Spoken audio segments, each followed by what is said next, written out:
Ассаламағалейкум, құрметті отандастар. Мен қазір Оңтүстік Корея еліндегі Қазақстанның елшілігіне келдім. Мынау менің артында тұрған біздің елшілік өкілдерінің отырған жері. Бұл жерге келуіміздің басты себебі Оңтүстік Корея елінде зорлық-зомбылықтың салдарынан қайтыс болған Тараз қаласының тумасының өлімі не болды? Оның өліміне кім кінәлі және қандай құжаттар дайындалып, кімдер қандай жұмыс атқарып жатыр? Соның барлығын білу үшін бүгін арнайы жиналысқа келдік. 건 알죠? 예.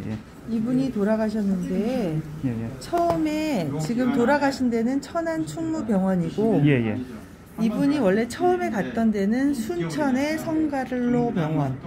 응급.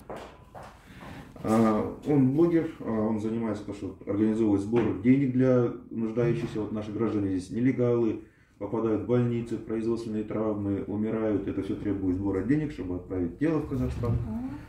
Он оказывает этому помощь. Міне біз қазір мен елшіліктен шықтым, құрметті отандастар. Яғни бүгінгі қаралған мәселелердің барлығы алдағы уақытта толық тексеріліп, міндетті түрде осы қарындасымызға кім зорлық жасағаны нақты барлығы тексерілетін болды.